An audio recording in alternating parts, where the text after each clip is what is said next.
Hello, my beautiful watchers. I'm the Dom. I'm Calluna. And this is the audio commentary for The Hobbit An Unexpected Journey Lost in Adaptation. Yay! Commentary! The first and so far one of only 2 crossovers I've ever done. Don't think I've ever worked with anyone else so far. I mean, you've done... I've done crossovers. You've worked with lots of people. Yes, I know so many people. Yeah. Yes. So yeah, we... I can't remember why we chose The Hobbit in the end. I think it was just a combination of movies we've both seen, books we both read, and something we thought would be popular. I know I had said Lord of the Rings possibly, but then you're like, no, I don't want to do Lord of the Rings. I'm saving Lord of the Rings for a very, very special occasion. I haven't decided if it's going to be my 100th episode, some sort of milestone, but yeah, I'm not ready for that shit yet. Yeah, I can't remember exactly how we got to choose The Hobbit, other than I was like, it'll be really easy to make fun of a lot of the stupid stuff in it. That is true, yeah. Ah, me being sneaky. Oh yeah, you look good in that elf outfit. Thanks, honey.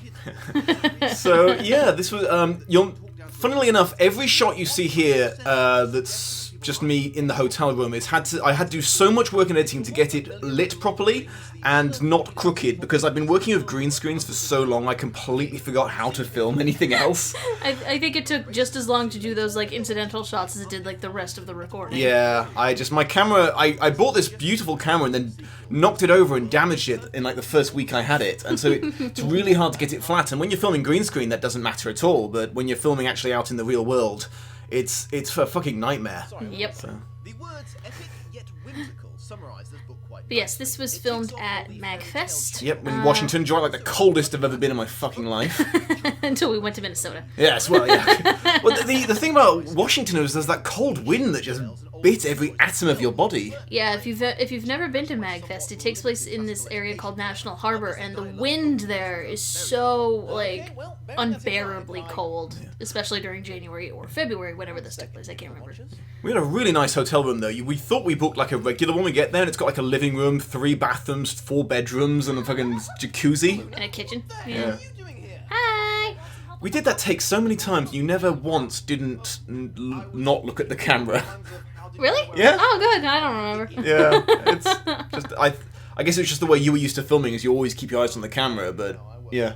As long as you give me a point of where to look. Sorry, it's so cute the way you waddle after me in the cape. It's we also can't do this in front of a green screen because of my green cloak. Yeah. Oh, that was so badly done. I've got so used to just having green screen everything, so I don't have to color balance anything. Mm-hmm. So when I actually have this one shot where it's actually a real shot and a superimposed me, it looks absolute garbage. Little peek behind the Dom's curtain. Yeah. Good day to you. Aww. Good day to you. Oh, boy, I look so cute and adorable.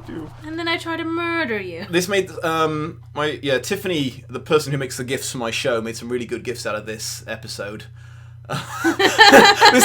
This is in keeping with the running theme that sort of started happening with Calluna doing all these crossovers, where she seems really sweet and nice, but she's actually a bloodthirsty maniac underneath it. Yeah, the other crossover I did with Luke was me kidnapping him and putting a dog collar on him. Yeah. So we just started to keep that going, where it just turns out underneath the facade of loveliness, she's because I don't really play a character so much in my show. It's just me doing stuff, so it's a little harder to make that into a kind of a funnier thing for a crossover. Yeah. And I mean, it's not entirely unheard of for people to act differently during crossovers. It was pretty common for that at the time. Matt had a whole character that was literally just in the anniversary specials. That's true, yeah, though he was only written that way in those versus his actual show.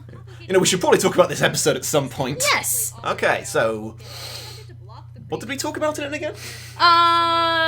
2 movies to 3. That was the biggest thing. Yeah, you can definitely tell, The Hobbit itself, I can see why they maybe wanted to push it into 2, just based on the structure of it. Yeah, I always say it would have been too long for 1 movie, just about right for 2 movies, but 3 long movies, forget it. I mean, because if you think about how it works, an animated movie would be able to get things to move faster just because of the natural, way animation works and storytelling.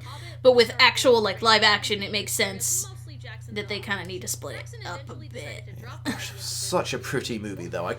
Sometimes I just can't get over how beautiful those landscapes are. Oh, no, it's very, very pretty. Lots and lots of New Zealand porn, but God, so much of this movie was dull, but at least this one had the basic setup, and this is the one that definitely pulls the most from the books. Yeah, it was probably the strongest of the three movies, really. I mean, that's not saying much, but... I mean, it's kind of like how Fellowship was, where a lot of it was exposition, so that gives it a chance to not really deviate too much. Can you imagine what it would have been like if Del Toro actually had stuck with it? I would have been fascinated to see a Del Toro Hobbit. I really hope that happens, because I don't want to remember these. If you watch Lindsay Ellis's video, because she actually does research for her stuff instead of just looking at the Wikipedia page like I do, you see that Del Toro had like apparently entire like warehouses full of props that never got used, like actual animatronic orc heads and shit, and all this crazy shit you never actually see in the movie in the end. So, yeah, that was a damn missed opportunity. Like, Peter Jackson did an amazing job with Lord of the Rings, but he was just the wrong man for The Hobbit, just because it became Lord of the Rings again. Yeah, and that's like kind of the biggest fault for The Hobbit is it's a tonally different book.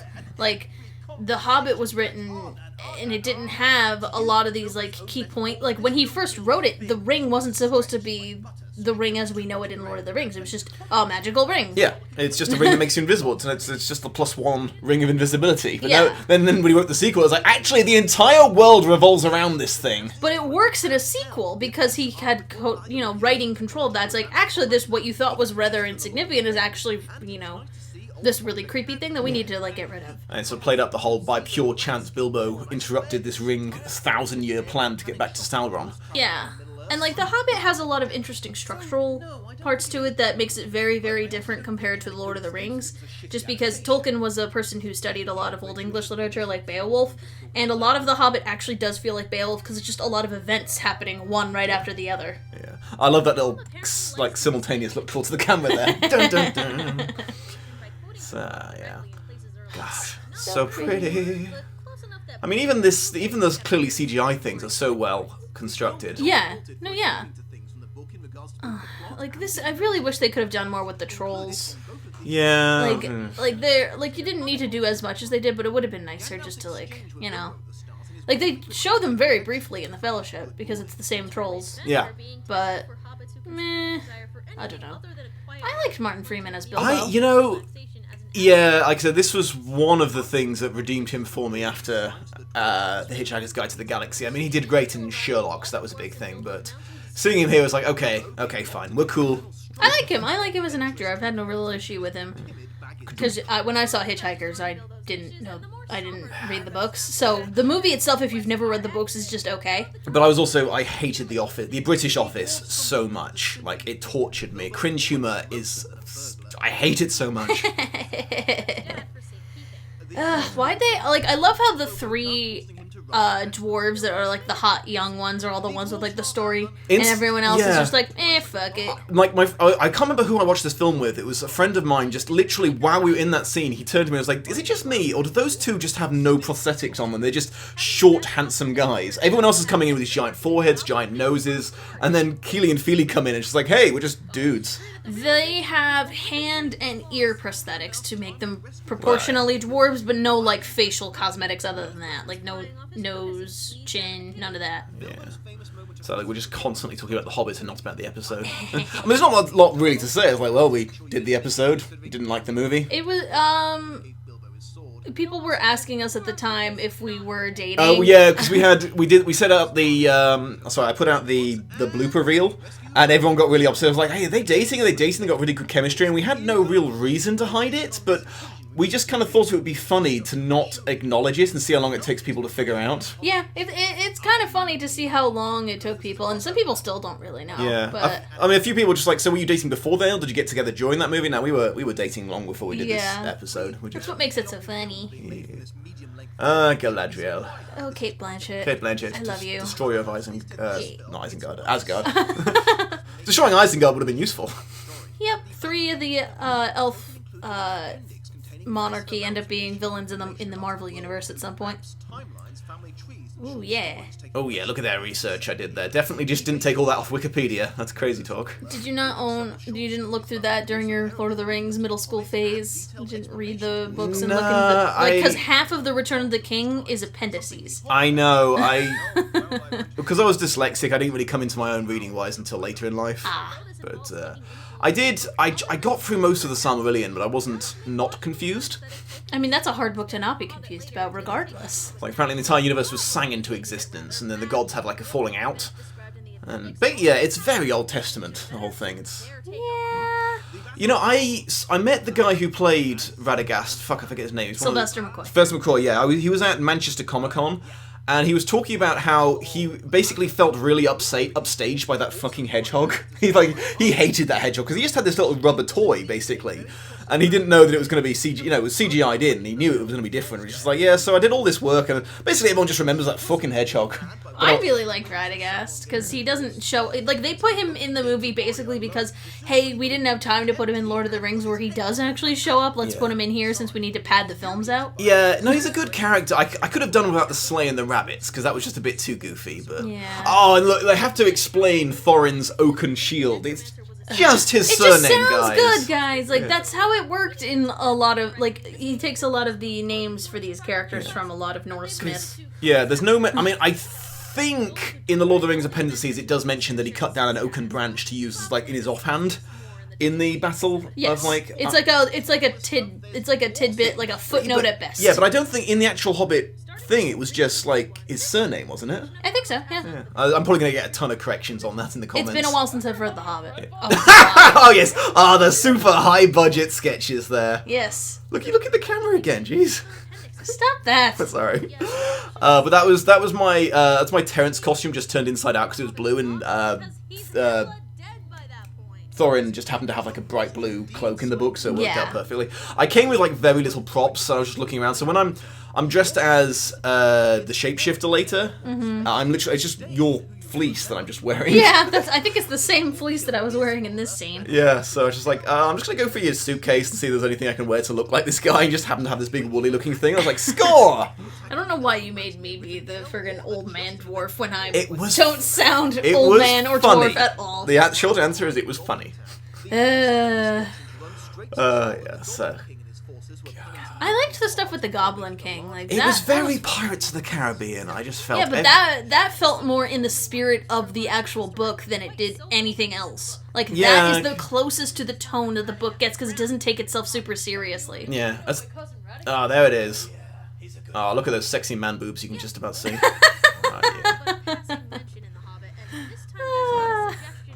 Damn. Oh, Radagast. Wait, he's got bird shit on his face. That's just... You never noticed that before? I know, it's just... Just wipe your face, Radagast. What the fuck? He's a nature dude. He don't give a shit. But I really liked him. Like I said, it's nice. I agree that putting him in the film was a acceptable decision, but I don't think they did anything useful with him. He just sort of follows Gandalf around like a sidekick. I think it's nice to have Gandalf have someone to talk to, like to have conversations with, and not just be like, "Huh, that seems really suspicious. I'm gonna exposition for no reason." Oh, that was so forced, I felt. It was. Still, I mean, I would like seeing Elijah Wood back in the Frodo costume. I really like... It just goes on for so long. There he is. Ian Holmes, right? Is the one who plays Old Bilbo? And I think that's him. The bad guy at from names. Alien. Gotcha. I liked him as Old Bilbo. I thought he was great. Yeah, no, he was good. It was just... that scene just goes on and on and on and on. And I'm just like, can we just get back to the past at some point soon, you know? Just padding. Right. Reality.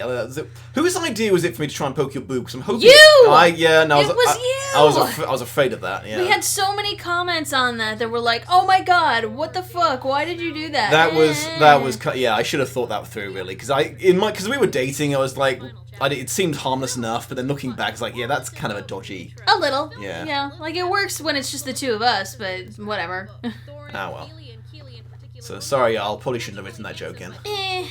We live, we learn, we don't do it again. Yeah.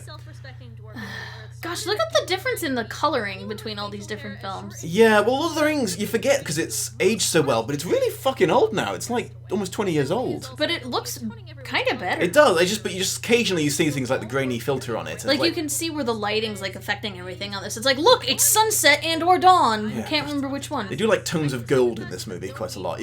I mean, it's a colourful movie. I'll give it that. You can't complain that it's like The Dark Knight or something or freaking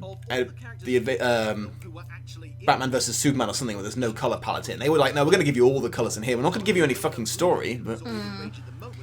Gosh, I like this actor a lot, but man, not Thorin in the slightest. No, because Thorin is just a bumbling oaf. He's like, because they also mentioned he's older than... He's older than everyone. Yeah, he's the oldest dwarf in the party. He's meant to have like a silver beard. He's like...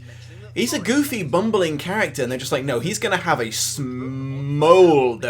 And also he's gonna be like, super badass, cool man. Like, they wanted to make Aragorn. But yeah, they made Aragorn and Legolas, but dwarves. Well, there's more. I always saw him more as like Boromir with like Aragornish qualities because he has the heroic death and everything. So that's fair. It's a combination of the two. Oh, there we go. There you just go, literally just what I said. So it's been a while since we watched this, so I forgot all the shit that went down. I miss Sean Bean. Not that he's, I don't mean he's dead. I mean I miss seeing him in like good stuff. Good stuff, yeah. Has he done anything since Game of Thrones? Probably. They always kill him off so quickly. You don't get time to enjoy him. You know. It was nice to see him get because he kind of had a habit of playing bad guys. So it was kind of nice to see him playing Ned Stark because that's like super like opposite to everything he plays. Now see, Brian Blessed, that would have been such a book accurate. Fucking Thorin, because he does play comedic characters. It's hard because with dwarves they age so differently from humans, so like it's hard visually to explain that on screen, and you need to make sure that the actors like look like half of those actors who are playing the dwarves are not even close to the age, but because they're using prosthetics and stuff. Yeah, but I mean, because Thorin's. He's like 300. He's like mad old. He's old for a dwarf, but dwarves don't like become old and sickly. They just kind of keep being sturdy and dwarf. Gotcha. You know? They don't age like humans. Yeah. Wapa, yeah. Gandalf was such a Deus Ex Machina in that book. Basically, yeah, and that's why he's only there for half the book. Yeah. It's like otherwise this would have been solved far, far easily. I like to think Tolkien got halfway through and was like, there is like no danger to these dwarves whatsoever. They just use Gandalf like a fucking cannon. So they're like, I have to go and deal with a necromancer because he's doing bad stuff. Wait, why was I looked away for a second. Why was there 50 Shades? I don't know. Okay. Oh, the contract. That was it. Oh yeah. Oh god, this was before. Was this before I did 50 Shades? God, I hope so. I think those sketches are supposed to be like the people who, like, if you saw the sketch of his ancestors, I believe that was a lot of the people who did the concept art for Lord of the Rings, who did a lot of those sketches from that. I think they were trying to put their art in the background there for that. That's clever. Like Alan Lee or something. I think I can't remember the names. Gosh, it's so pretty. Yeah. I had several things in mind when I thought of that. You're like you go from one pub to the next, and suddenly like two of them are gone. And you're like, well, okay, I guess they're off doing their own thing now. I feel like this was a hard film to try to do because you have 13 dwarves, and only really one of them has a personality. Yeah, again, like the rest kind of all like Feely and Keely are the two young ones, I guess technically. And like the only reason we know who Gloin and Balin are is because of their story later on in Lord of the Rings. Yeah, I mean that was basically they were all basically cookie cutter dwarfs in the book, which is hard to work with a film because like if you try and give them all personalities, you'd stretch the movie out over too many people. There's way too many of them, yeah. But if you just keep them as is, you just have these dwarfs that no one gives a flying fuck about. You kill off the only like 3 that people like. I mean, yeah, that's if you notice that's the only 3. Except the other one who's like, I'm gonna go to Moria. It's like, you're gonna die. Good luck. You're gonna make for an excellent scene in the Lord of the Rings. Yeah, you're gonna be a fun corpse. They killed off the skeleton that you see clutching the book is the actor that I found really, really annoying in this. The young dwarf's like, I'm not afraid of a dragon. We're not going to make it to the mountain, are we? Oh, God, I hated his performance so much. I can't remember what the actor's name is. I'll throw it up on screen, but yeah, he pissed me off no end. Again, they only had so much to work with. It just sucks that if they're gonna stretch out the movie this much, they might as well give personality to these 13 dwarves. Oh God, this scene. You know what's really funny? I'm the Red Bull addict, so that is all my Red Bull, and I worked my way through that entire box during filming. But I was just like, you know what'd be funny? Let's make you the Red Bull addict in this sketch. Yeah. Smashes it. It was just like I think I was ripping off Mr. Plink in this one because he was talking about the new Red Letter Media. he was talking about the new Star Trek movie, and he was just like, hypercharge everything. Hypercharge the story, hypercharge the characters, and I've always seen that in, like, newer movies like this. It's just, everything just has to be epic, epic, epic, epic, smashing fire, volcanoes, explosions! It's like, guys, come on, can we just have a calm scene at some point? Yeah, it leans more into them. They're trying to add more action pieces to a movie that doesn't have them, or like a story that doesn't have them. Like, yeah, no, I like the idea that it was just this one hyperactive writer, but I'm pretty sure everyone was on board with just making this incredibly overpowered. it's just they wanted to do Lord of the Rings again, and and it's unfortunate because they could have maybe done that with I can never say it. The Silmarillion? Silmarillion, maybe. Since so much of that is a lot of indexed stuff. Oh, yeah. Oh, this scene. This is where we had to go out in the corridors and, like, mess with the elevator. Oh, right, yeah. What? I think it was my idea to put the cape in your face just because it's really funny. See, this is why I only ever show myself from the waist up, because you can see that my vest doesn't fit over my ass. And that one bit took forever to do because obviously we had to film it from the green screen, so I waited till we get home to film it, which was obviously fine for me because I had a green screen. I did not you have a didn't green have screen. one. I didn't bother checking. I was like, okay, so just film something in front of the green screen, let me know. I was like, yeah, I don't have one. I've got like a green sheet. That's basically what I had to do. And no lighting because you were just working in a basement somewhere. Yep. So this was before we moved in, long before we moved in together. This was back when I was still in England. That's why we're doing it at conventions and stuff. So it took forever to get her shooting that bow right. And I was like, forget the arrow, I'll just CGI in the arrow, it'll be fine. Just fire a bow. Then the first set of shots you find me, you're firing down, I was like, how small do you think cave trolls are? I mean, first feet. Go for the ankles. Go for the ankle. Those fancy cankles. Your pedicure was wasted, cave troll, take that. But yeah, my biggest fault I think with these movies is that they wanted it to be Lord of the Rings again, and the main meat of the story is not Lord of the Rings. It's the same universe, but it doesn't work. The problem is the Hobbit just doesn't work with the Lord of the Rings at all when you actually think about it. If you read them one after the other, you think they're set in completely different universes, just because they are so... The tone of them is so radically different, so... It took you no idea how hard it was to find Lord of the Rings accordion in like super fast speed. Lord of the Rings did it! Lord of the Rings did it. I think we put that in the outtakes. I think so. Can get that South Park quote out of my head.